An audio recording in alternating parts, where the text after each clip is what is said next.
Good Okay. morning. Hello, everyone. Hello. Welcome to season 2, episode 1 of our Perfect Timing podcast. We are so excited to be back at it Yeah, for like the 10th time. for the 10th time. Literally, we have restarted this podcast several times. But not only we have restarted this episode several times, we had a lot of tech issues. So we're It was, excited to finally be sorted out. yeah, it was a struggle for sure. I was thinking like maybe we shouldn't be covering this topic or something because like the universe does not want us to record this at all. Right. Let's hope that's not it. But we are, like I said, we're so excited to be back. We're doing season 2 officially. Last episode was our little teaser. And so we want to talk about something really like real life kind of stuff, like we don't want to dance around the hard subjects. We think that um, the whole point of part of our like putting our friendship on display is that we're just really real all the time. And so we want to invite you to be part of it. So, yeah, we are tackling divorce today. Heavy topic for our first one back. Yeah, it is. It is. But it's a lot more common than people think. And there's always, everyone quotes that statistic that half of marriages these days end in divorce. But like no one gets married and plans on getting divorced, like you just think it'll never happen to you. But it happens to so many people, and there's no manual for how to do it. And at the same time, no one's talking about it. So when it happens, if it happens, you feel super alone. And so part of why we want to talk about it is that like it's real life and we're not just showing the highlight reel here. So let's do Yeah, it. I don't even know where to start. I'm divorced, I guess, is You where I are start officially as of last week, right? officially. Yeah, the 1st of June is when I got the final paperwork back signed by the judge. Um, and that was like a really surreal moment for me because Katie knows, but like most people don't. But a lot of this has been going on for like the past 7 or 8 months. And it was very sudden. I am trying to be super respectful of my former partner and not really disclose like the whys or what happened or what. But I think like things were good until they weren't. And then when they Yeah. weren't, it was like one of the hardest decisions to make and to have that conversation. And I think that was like the weird part for me also is I came to my decision really quickly. And it took a lot of conversations over like an amount of time. Like, I mean, I think we were talking about it for like a month and kind of trying to figure out what we wanted to do and how we wanted to sort it out. But neither of us had been through a situation like that before. Even in our marriage, like we hadn't had a ton of really big blowout moments where we had to kind of like, I don't want to say like fight it out, but really like figure out the compromise and figure out like what we were going to do about whatever situation we were like in tension about. And so having like this conversation, like the big are we ending it conversation was like so bizarre because I never thought that it was going to come to that. And like kind of up until that point, I was really happy. I was fine. I thought that my marriage was really good. And then it wasn't. So Yeah. it's it's one of those things that like exactly like what you said, Katie, like there is no manual. Nobody tells you like how to go through it. I remember thinking like this isn't what I want the outcome to be, but if it is, like I don't know how I'm going to get through it. I don't know how like emotionally it's going to be. I like there were like days that I like cried because I was like I'm going to have to like sell my house and move, and I like worked so hard to like build this house, and then now I don't get to ever see it ever again. And like um Well, you do get to see it from the I do get to outside. see it. So if you don't Yeah, know, when Mila I and I live on the same street, and so anytime she comes to visit, she has to pass her old house, and it's it's kind of like sad. It's a little sad. yeah, the first few times it was a little triggering because I was like driving down the street and normally I would walk. And so like I was like, oh God, like I'm like passing my house and seeing new cars in front of it. And like it's just it's not It's mine weird. anymore. It's really weird. And So, I mean, there are like so many of those weird moments that like nobody really tells you about and nobody guides you through. Like everyone is like, you can work it out and you can be a better couple after this. And I think for us, like without again saying too much, like we both came to the decision that like we just didn't want the same things in life. And it Yeah, was I think that's better to, a really important yeah, point is that I think that when people have a situation happen where divorce is on the table, like you're having those hard conversations, there's always going to be people in your life that have either gone through it and not gotten divorced, and inherently there's an expectation like if we did it you can do it, and even without saying it they, you might impose that like expectation from them on yourself. And so, like, just to give a little bit of background, Daniel and I actually have filed for divorce twice, and it not ended in divorce, thankfully. And that's a whole other story for another time. But I could see how you looking at us and being like, well, they didn't get divorced. Maybe I need to stick it out and make it work. Um, could be the natural, thought process. But I think that's really key is like no one else's story is your story. Like you have people from all sides trying to give advice, but at the end of the day, it's up to the two of you to really evaluate like that introspective, what do you want out of life kind of thought for yourself, and then come together. And if it's not the same things, I mean, there's no amount of um, like time or forgiveness or therapy or whatever that's going to like make that align again if it's just not the same things. So I'm really glad and proud of you for not letting everyone else's story like impose on what you chose to do.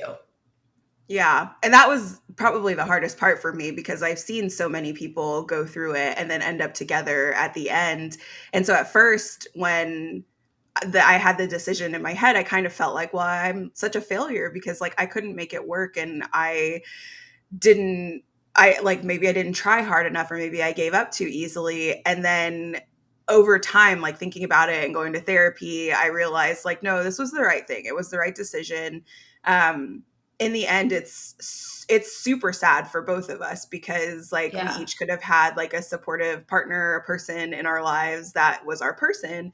But on the other like flip side of it, um, we weren't going to be happy. Like we would have lived like years and years and years and years and years just being more and more miserable if we hadn't figured it out then. And so I think as hard as it is now to like not have that connection, not have that person, not have the same love for that person, um, there is this like sigh of relief and sense of relief because I think it was the right thing at the end of the day and we'll both be happier for it. And we've even talked about like potentially in the future down the road when it's not so fresh, like maybe being friends or like kind of like building that like unromantic relationship back Hmm. because there were things that we liked about each other. Yeah. Obviously, we're married for 6 years.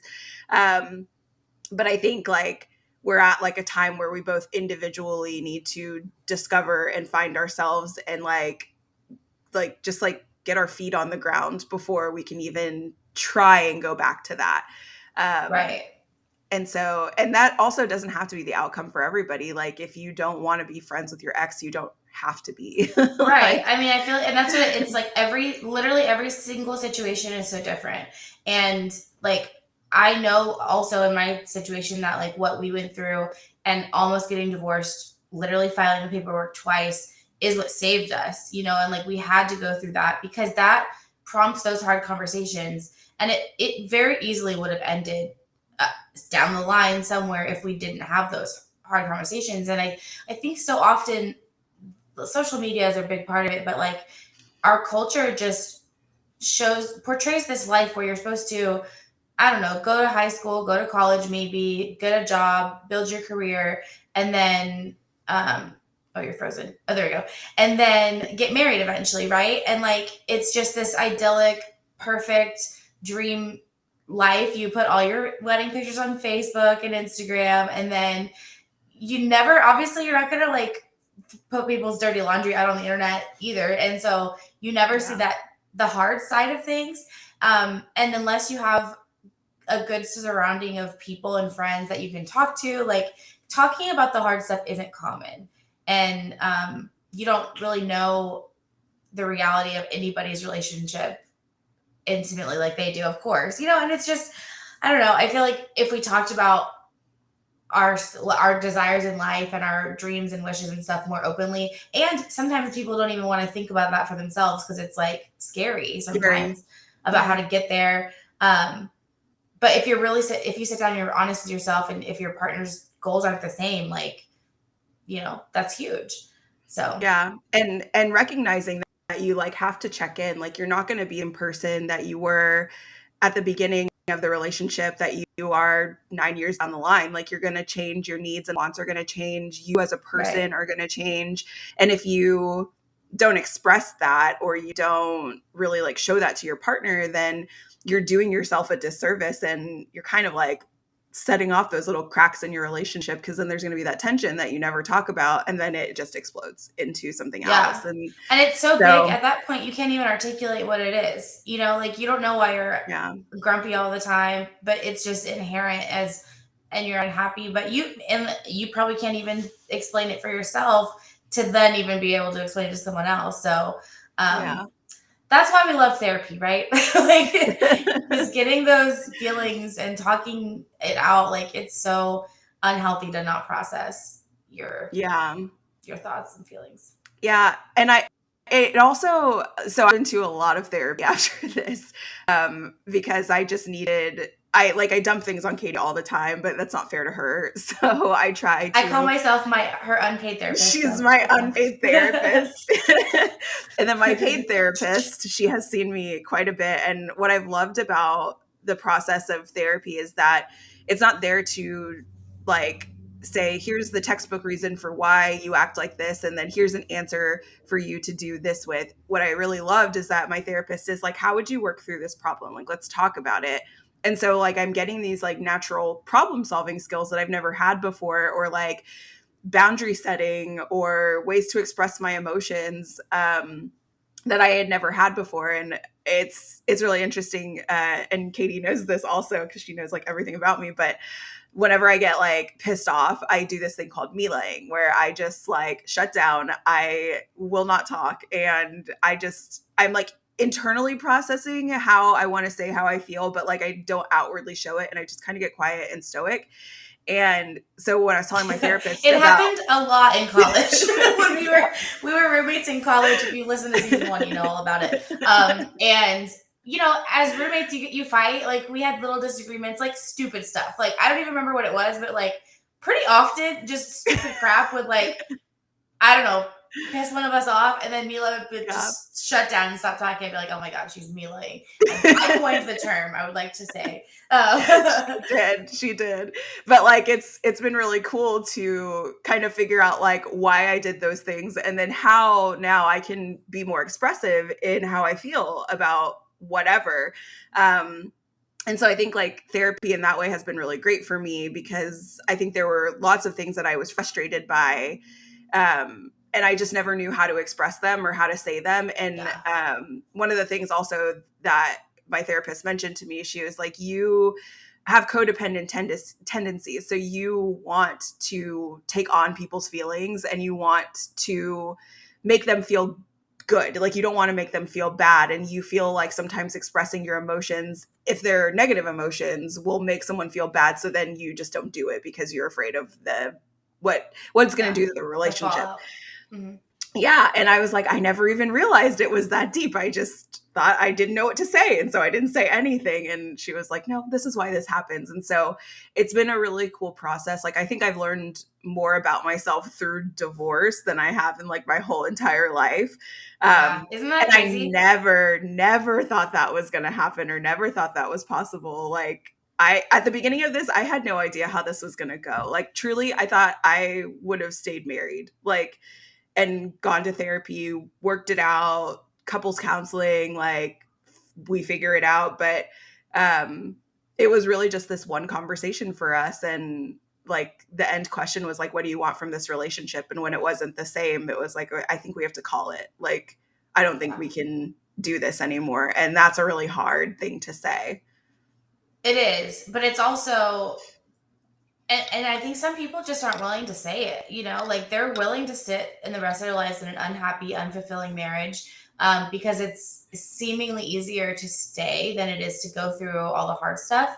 But I mean, I think you can say on the other end of it, like that's absolutely not true. Like it's good to be in a fulfilling marriage, or it's good to call it and be single and break it off. It was good for a season and now it's over. um what I was going to say about therapy though is I think that it's been so successful for you, because you've got into it with the intention of improving yourself.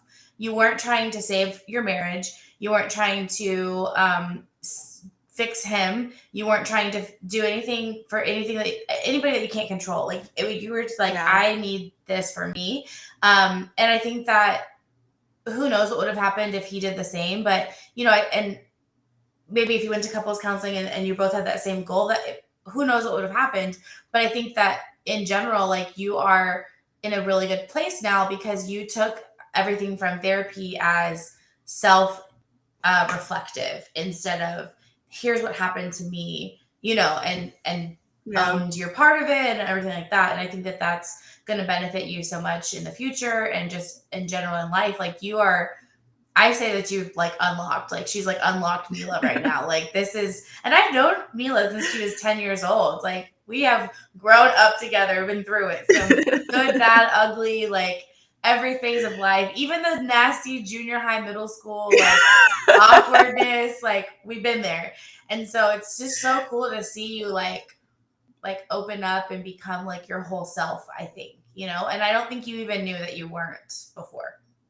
Yeah, that's the thing is like I had no idea, and it's the alone time and like all of the reflection, like even in therapy, outside of therapy, like sitting on my couch and just like sitting there for hours looking at my view and like being in the quiet and just thinking or like journaling, or I voice message to myself all the time. Like I'll just sit and talk and leave my voice notes app on, and it's like a verbal diary, like just to brain dump everything that I'm thinking. And I think that reflection is so important. Like either way, if you decide to get divorced or if you decide that like you want to Yeah. work on your relationship, I think you have to like step aside and figure out you and separate that from the couple you. Yeah. And then when you know yourself enough, and then you know your partner enough, and you can like talk about the things that are frustrating to you, or talk about the things that you love about your relationship, or like find common ground in some way, it is so helpful. Like that self-discovery and self-reflection is an important part of being in a relationship, and I didn't realize that really until all of this happened. Like I Yeah. just Your thought like, oh, identity we're a kind of, unit, we're together, yeah, yeah. yeah. It becomes like And it's a codependent, like you are, you know, the both of you, and you're not actually two independent beings anymore, but that's not true at all. yeah. So yeah. I think it's so cool to hear you say all this too, because, you know, those early days when this conversation started happening, like, is this the end of my marriage? I think it's so natural to think this is the end of the world. Like this is the worst thing that could possibly happen to me right now. And obviously it feels like that. And it is one of the like worst seasons probably is going through a divorce. Like any divorce, I think, even if you're happy at the other end of it and it is the right decision, it's still so sad. And it's like you said, no one goes and gets married with the intention of like someday getting divorced. Like, Yeah. but life happens and it's a season. But it's so cool to hear you being reflective at this point. And it's only been 6 months. Like it's been a while, but it hasn't been years, you know? But I think that looking at where you were a year ago versus now, like I would have never anticipated it or like thought that this would be where you are. Yeah. But it goes back to that God is perfect timing that everything just always falls into place how it's supposed to, I think. Yeah. And it was wild. Like it was one of those things where just like everything lined up, and it sounds so like selfish to say that, but like we literally got divorced at the perfect time. Like we were able to sell our house and make a Yeah. profit in this like crazy market. We both walked away with a ton of equity. Mhm. Um like we were able to kind of like, I think we both paid off our debt. Like we decided with like the house income, we would pay off our debt and then split the rest. So like that was amazing because we both walked away with like only our car payments essentially. Hmm. Um, like it financially, I think put us both in a really good spot to start over. Yeah, for Um, sure. and then like all of the scary stuff just kind of aligned. Like I think like my two biggest fears were one, losing health insurance because I have diabetes. And so that to me was like, how am I going to pay for all my supplies and my insulin? Like, I have no idea if I can even get insurance through my company because it's like a single member LLC. Like, that was all really scary. And then, just like bills in general, because we were used to having like a two-person income. And then I was like, oh, shoot. Like, I mean, everything is basically being split in half at this point. And like, now I'm paying And you're for self-employed, like your and I'm income self-employed. fluctuates. Yeah. Yeah, so I was like, "Okay, well, I'm paying for an apartment that costs more than my mortgage now, so that's cool." And then I also have to take on all of these bills by myself, internet, gas, water, all of it. And so I was just like, I don't even know like how I'm going to do this. Like financially, I think it was like the scariest leap to make because I was like, I don't know how either of us are going to do it if we split up, but like we'll Well, figure it and out. I mean, even just down to the basic logistics of getting an apartment as someone that's self-employed, I know was a big point of anxiety because you've never done that before, like, and in this like economic housing situation, like rent is through the roof and proving your Yeah. income as a self-employed person is always a challenge. And it's just like there are so many unknowns, but I mean, look Yeah. at you And now, like you're rocking I it. know. I know. And my biggest thing was like I didn't want to ask for help. Like I did ask my mom like, "Will you be a co-signer for me if I can't get my apartment for some reason?" She was like, "Duh." Like, of course. But like I didn't want that. I was like, I'm 32 years old. Like I should be able to get an apartment by myself. I should be able to like do these things on my own and not have to have someone bail me out. And so like that was just like a pride thing for me. Like I would Yeah. have accepted help, but I really was like, I need to and want to do this on my own, and I like need to figure it out. And And you I mean, did. like You're I have, thriving. yeah, which is not where I thought I would be. I mean, I didn't think I would be like destitute and like not have a place to live or anything like that. Cause like I have you, I have my parents, I have like a ton of support, but I was just like, this is new for me. Cause I've never been truly on my own before, ever. Like this is the first time. Oh So yeah, I guess that's true because like when like you were in college, which is not really on your own. So yeah. And then I yeah, had roommates like after college, and yeah, then, him and I moved in together after that, and then we lived together till ever like since. Yeah, January. Yeah, so it's weird that feeling like, oh, I have to pay my own rent and I have to like buy my own toilet paper and like the little yeah, things that like, you take for granted because you have someone who kind of like fills in those gaps for you, but then you're like, oh man, like I actually have to do it on my own. And it's really empowering actually. Like it was right. scary to me at first, but I'm so happy that like this is where I am because I feel so comfortable where I am. Like I'm like, okay, I'm doing this, I'm doing it right. Like I'm I'm okay. Like and I'll be okay. I'll continue to be okay and probably even be better like in the next year. So, Yeah, I think it's also interesting, more about God has perfect timing that you have actually increased, you've grown your business in the past 6 months, which by any expectation, I think people would have said that it's okay, like take a break, like go on hiatus, like do less, like take care of yourself. And I think you did, like you did take time off and you have stepped back from a lot of things. But I mean, what a blessing that in that time, even you've grown. Like that's impressive. So, I mean, yeah. hopefully even more so in the future. But that's so great. Yeah, it doesn't make any sense to me, but I'll take it. Yeah, take it and run with it. Yeah. Um, Okay, I cool. don't Well, I mean, know. I think that's pretty much like the beginning of this season's story is that Mila is now officially divorced. So we'll be talking a lot about just that process in more detail. But then also a lot about dating because she's out there and dating again as well. We have lots of stories about that.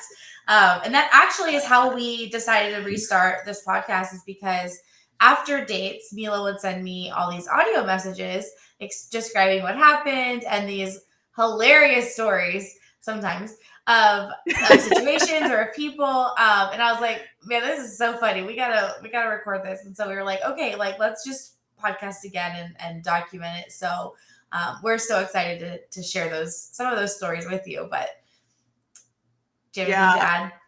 add? Buckle up. Some of these stories are like absolutely insane. And some of them Yes. we'll put out for general audience, like everyone can listen to them, but some Like of this them one. are going to be on Patreon. So make sure that you subscribe to our Patreon. We'll put it in the show notes so that you can go and you can get all the juicy details that you might miss if you are not Yes. a Patreon Because some subscriber. of them need a little bit of a wall. They're a Yeah. little juicy. So if you want the juicy stories, subscribe. Patreon. Yeah. And you only have to Patreon. subscribe to the lowest tier and you'll Yeah. get all the other perks of being a subscriber. And then you'll, of course, get access to subscriber only podcasts. So please do that because you want to hear these stories. Yes. Also, let us know what you think about the video podcast. We're doing this new. I personally watch a lot of podcasts. I like watching video and audio as I'm working. I like it in the background. And so we thought that would be a little bit more engaging way of talking to you guys, because you can see our face and our body language and stuff like that. Because, like I said, some of these stories are crazy and the body language helps. So. Yeah. And we'll put up video podcasts for patrons only. So the audio will be available for everyone, but the video one will be on Patreon. So you guys can check it out when you have time. Yep. Cool. Sounds good. All right. Well, we'll see you in the next one. Bye. Bye.